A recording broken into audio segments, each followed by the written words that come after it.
We have another Sparking Zero producer interview, and some of the questions here are pretty crazy. Like, the main talking point will be what if fusion, so that's really interesting.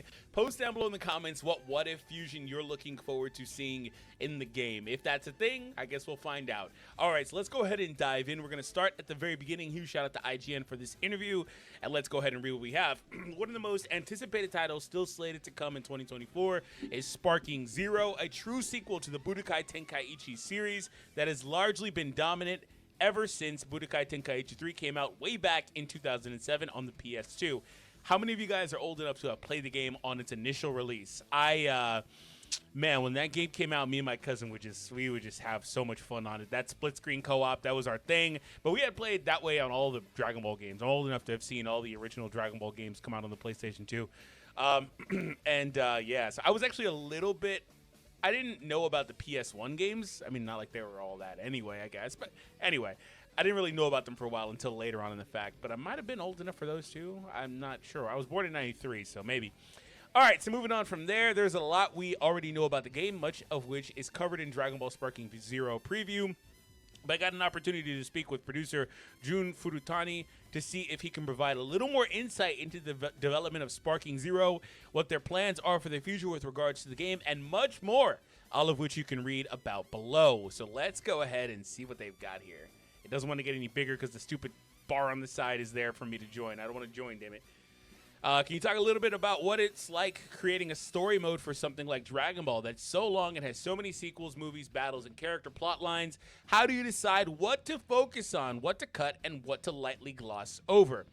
Yeah, so a good way to think about it is this is about the bottom line, which is what this game's a battle game. Wait, so I hate when they do these like little things here, so I gotta read it differently. Is what this game's a battle game.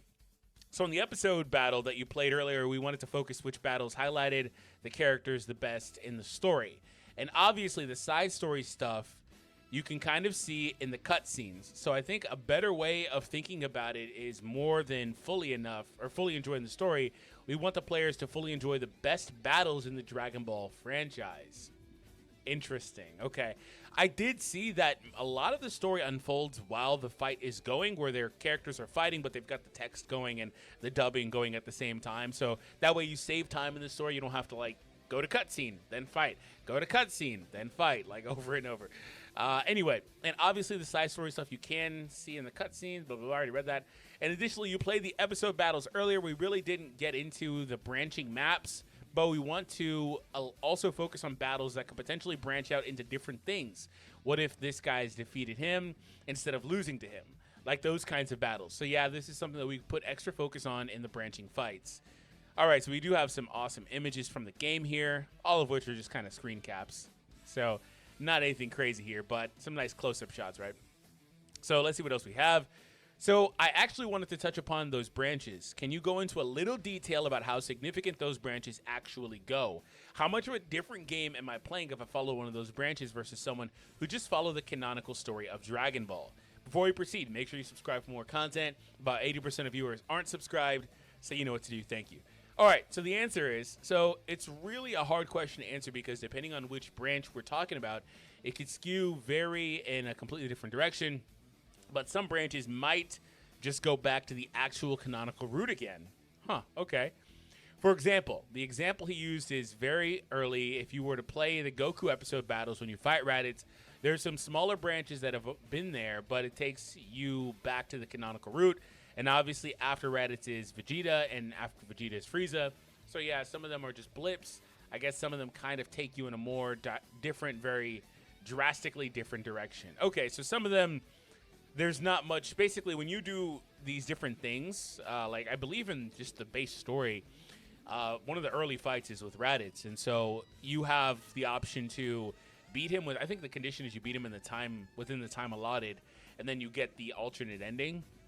And so, and don't quote me on that. And so, I'm guessing that with a lot of these situations, you can trigger situations like that, but some of them have bigger ramifications than others. Some of them, like, things still kind of play out largely the same is the point here. So I know you probably can't say, but I've got to ask, through these what-if scenarios, is there any chance that we could see any new fusions born in this game? That's interesting. For example, a big one that's canonical or canonical adjacent anyway, that we're not like dating it to some crazy, like Dragon Ball Fusions type stuff, is what if Gohan actually caught that damn Potara earring? Like, that could have been a fun one, right? So maybe that's actually a route that this game takes. That seems like a logical no-brainer to me, actually. Don't you guys agree? Like, that seems like one of the most obvious no-brainer choices in the game. Or, in my opinion, for the game. Very cool question. It's hard to answer. We want to leave the what-ifs a little hidden for until the game is out. We'll leave it at that for now. All right, so they're playing coy here. You could perceive this two different ways. You could perceive it as there's nothing, or you could perceive it as a hint. So I choose to take the latter and be a little bit more optimistic in the idea that maybe this is a hint to some of those. So like I said, which ones are you looking for? Like I said, the canonical or canonical adjacent one for me would be if Gohan did actually catch that Potara. I think that's, like I said, a no-brainer. There were a ton of really fun ones also. And in fact, there's some fun ones from when Goku was deciding who to give the Potara to in the first place. Like him and Hercule, him and Dende, if I remember. Like those could be some fun ones. They don't really mean much, but they could be some fun ones. They've got to run back some of the old ones like Tiancha. They got to do that, right? But with Fusions, I really think since Fusions came out, they can, and that was damn near a decade ago at this point, they could really they could really pull some of those. Not some of the crazy ones, but they could pull some of those and put them in this game. That would be kind of crazy. They're probably not going to do that, but there's a lot of options. Some of those only work because of that fusion band, though. But hey, it's a game where they're delving into what ifs. They could do some fun stuff or make their own versions of some of these characters. So I think that one of the things Tenkaichi fans appreciate most about the series are all the little touches and keen attention to detail. Like some matches have unique dialogue where you can start a match between two certain characters, or the fact that Mr. Satan can fly, so uses a jetpack in Tenkaichi 3. Are there any small touches meant specifically for Dragon Ball fans that you're particularly proud of in this game? Yeah, so one of the things that they paid close attention to is how the characters actually move and the expressions that they have. This is funny because talking of character movement, and this is apparently a pretty common practice in game development for you to take assets or animations from a previous game that you worked on. But recently on the timeline has been a comparison of Naruto running in Jump Force. Yes, that game, Jump Force. And Jiren running and having the exact same run animation where he does the Naruto run with the hands back and he stops and everything. It's the exact same thing. So apparently that's a pretty common practice, but I just think that's kind of funny on this same exact topic. And apparently that's riddled throughout the game. A lot of that is the case where they just basically copy-paste the run animations, but it's just a character running. Who gives a damn, right? Anyway, and going deeper into it, you saw the various different versions of Goku that were in the game. And depending on which Goku from which Dragon Ball that you're playing, the way his clothes ripped will be completely different. Okay, that's like a deep cut. Like to me, it doesn't really matter. I think battle damage is battle damage, but hey, I can appreciate the attention to detail. So I don't know. Frieza, I guess there's a very distinct way when Goku fights Frieza. There's a very distinct way of how his clothes ripped. I mean, he's still got that blue undershirt showing most of the time there. And something more recent like Super, there's a very different way that his clothes ripped there. Okay. Yeah. Speaking of clothes ripped, it's funny how in this game we now can finally see Ultra Instinct Goku, both Omen and non-Omen, just regular Ultra Instinct, in different variations. Whereas like in every game prior, it was always like Ultra Instinct's got to have that shirt off, bro, and then Omen's got to have that blue undershirt, right? Is that what it was? I'm pretty sure. So very subtle touches like that.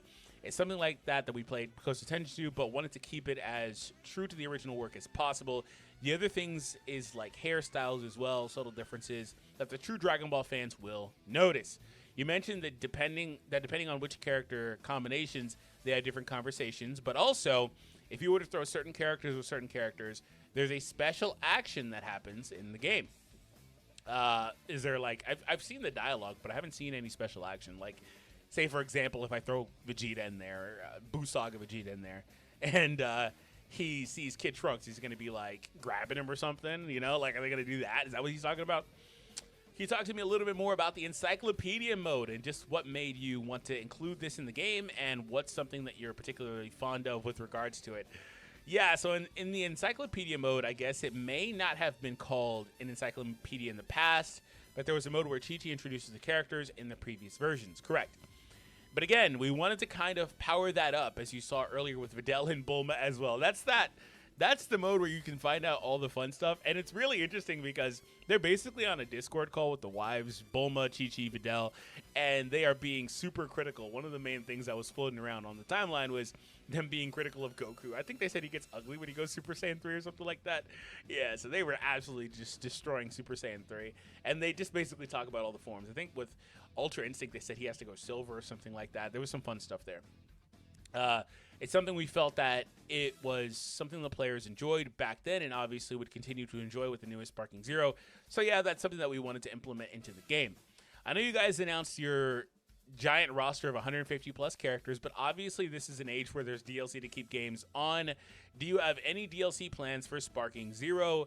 Are there going to be character packs, additional story content, or anything else on the horizon? Aside from the fact that they've already, I'm pretty sure, said that there's going to be DLC, a lot of DLC, and in fact, they've told us mostly what it is with Superhero and Daima. But nonetheless, aside from that, I mean, it's extremely obvious there's going to be DLC because every goddamn game has it, and there's characters. There's a lot of characters, even characters that were in Tenkaichi 3, if I remember, that are not in this game.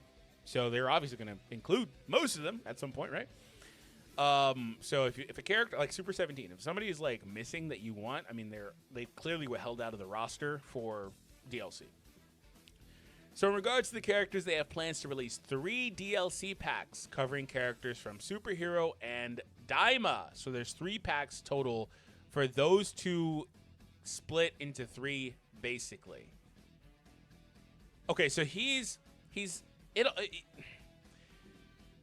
how you read this can determine how you perceive what he's saying. You can read this, and it almost sounds like they only have plans to make 3, and they're never going to make any more after that.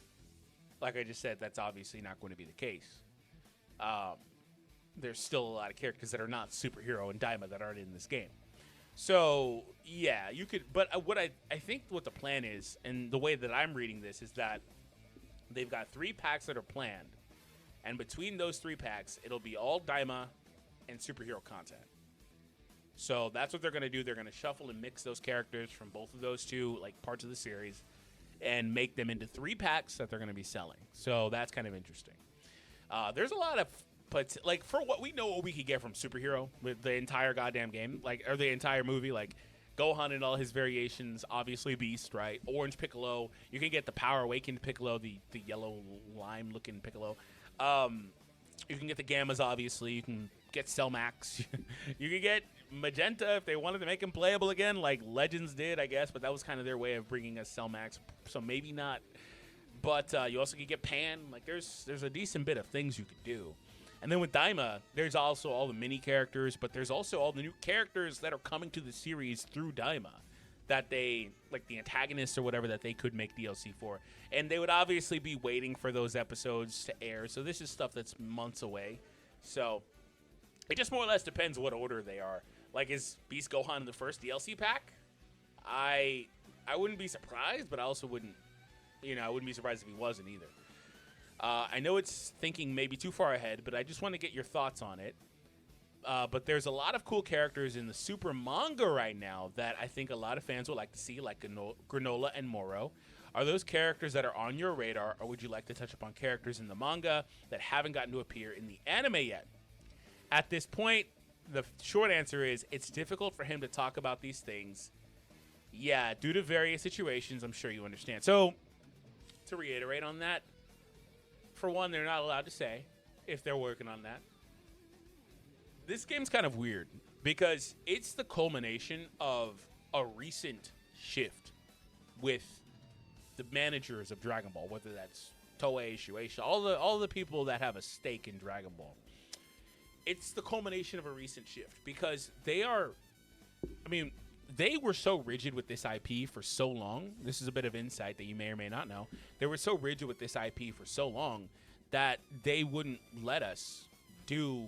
Not us, like in terms of like content creators. I mean, some of that's true, but I'm not going to delve into that because there may or may not have been things that we had planned, or content events that were planned but got canceled because of negative relations with those companies and creators on YouTube. But you know, they wouldn't let certain characters be perceived a certain way. For example, we talked about what ifs earlier. They were so rigid with this IP, they would never, ever, ever allow any what if content in a game like this. But they're doing it now. They've let this IP be on freaking Fortnite. That was that would never have happened. They've done other collabs like PUBG Mobile, I believe. They are starting to really shift how they handle this. And I said this game is a culmination because there was also a time where they would not touch anything manga, and if they did, it was super slight or minor, and they had to do it, or for whatever the case is. And so this game's got a lot of like manga-based variations, like Goku Super Saiyan God in the Whiskey. That never happened in the anime. They've got a lot of manga-based attacks, like Goku Black using that whip lasso thing that he does in the manga. That type of stuff would sometimes make its way into other games. Like I think Xenoverse has a little bit of that. Legends has I think Dokkan has a little bit, like a tiny bit, where they kind of tie together animations with some of that stuff, but they're not outwardly blatant like they are here. And so I think this game is an interesting one.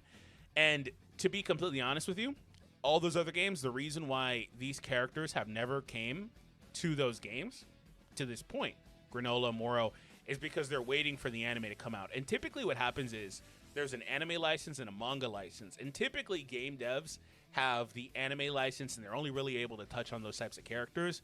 And so they have to have an interpretation of that character to pull from and design their game around. That's something that I also was recently reading about with Solo Leveling Arise recently, with that Solo Leveling mobile game. And that's something they talked about there, Netmarble.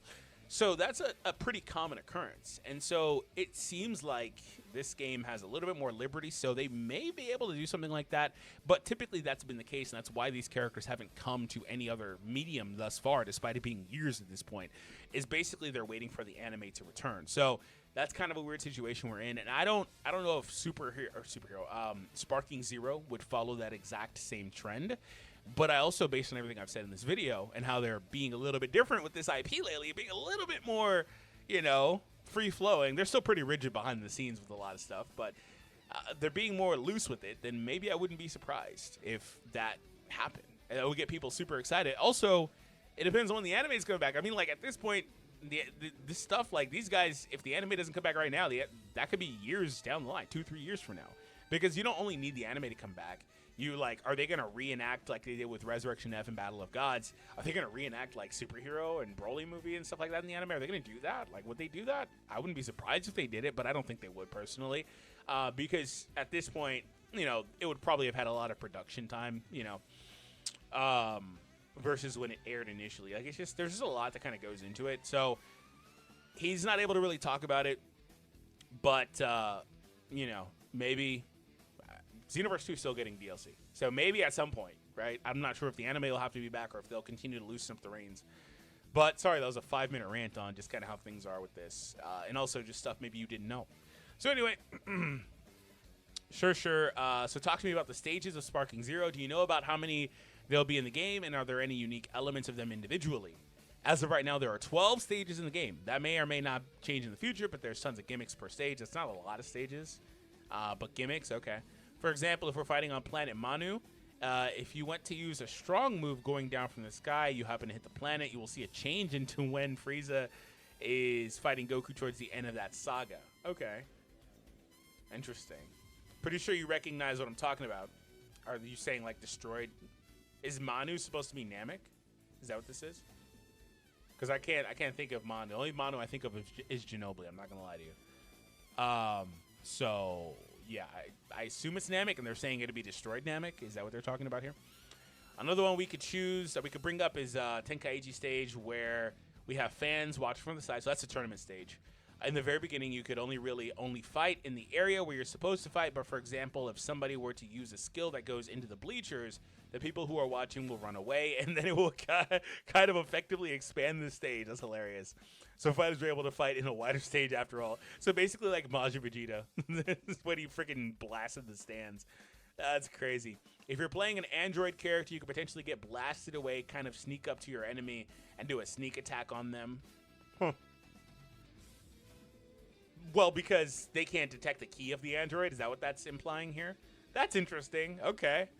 Yeah, another thing, I think I kind of mentioned this when you were playing, but you're able to lose sight of your enemy. You're not always constantly locked onto them, and that's kind of by design. But because if you do a big move and you blast them far away, you're not going to be able to find them right away, especially if you're an android that has no key power and you're not able to detect them. So that's in the game. That's all in the game. So if you're playing as an android character, you could potentially get blasted away, sneak up behind your enemy, and attack them, which is canonical. The androids actually do that against Vegeta and Dragon Ball Z. Correct, they do.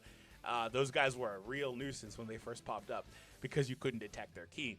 So yeah, there's another thing that they want you to look out for, and obviously going back to the question, you were asking about stages. There's tons of objects on the map, so you could kind of use them as a kind of line of sight for yourself away from your enemies as well. So that's something we want players to experiment with, and you kind of got a first-hand experience as well. That's so cool. Another thing we wanted, or he wants our fans to try out, is, you know how in Dragon Ball, whether you're using a skill, when you're charging, you see all the dust fly up in the air, and sometimes the character in the show comes out of the dust and perform an attack. That's something that they're also on as well. So yeah, there's ways to combat this dust from going up, or you could purposely kind of get the dust to fly up more. So you create a wall that makes it harder for the enemy to see. What the hell? That's too funny. So yeah, that's something we want the players to check out. Crossplay is something that I don't believe is currently planned for Sparking Zero. If it is, please correct me. But can you talk a little bit about what the challenges are in regards to including crossplay in this game? And is it something that you hope to include post-launch?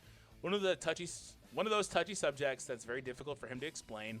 The short professional answer is, yeah, there's a difficulty that we have to go through to get crossplay to work.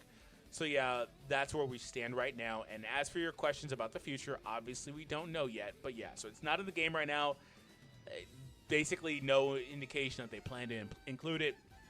So there's that. Speaking of single-player content, you have the episode battle, but what else is there for single players after the complete the campaign? Is there any kind of challenge or reward awaiting for those who want to keep playing Sparking Zero after finishing the story, but maybe don't want to go online and play other people? One of the features that a player like you mentioned earlier would probably partake in is the custom battles. Obviously, that's the mode where people could go in, create their own custom battles, and either share them or play them for themselves. So you could share them. I didn't know that. That's really cool. It makes sense, but I didn't think about that. So yeah, what you could potentially do is make a really hard custom battle and try to clear it for yourself, and after that you could share it. Or maybe if you want to try what other people are making as well, you could go search for what other players have made. They could use those tags that indicate what kind of battle it is, so you could search for in the game tags. Okay. So I mean, there's not thousands, but it's pretty limitless in terms of what you could play after completing the episode battles. So the requirements for uploading a custom battle is that you need to be able to clear it. So you can't just set impossible demands to the player if you can and upload and be like, hey guys, try to clear it. But flip side of that is, okay, you make a really hard stage, you clear it, and it's kind of a way of showing off to other players like, hey guys, check this out. I made this super crazy custom battle. I cleared it. What's up? So definitely a lot in here. I always love to hear the insight of the producers of the game. And getting the custom battles is going to be obviously really exciting. I kind of want to... I didn't think about the share thing. Sergio, thank you for the subscription. Live shout out to you. I didn't think about the share thing. I kind of want to maybe create my own stages and then like share them with you guys and make videos on that. I think that could be kind of fun. Would you guys be interested? Anyway, if you want to know about more custom battles, all that stuff, you can click on the video on the screen right now and it'll take you there.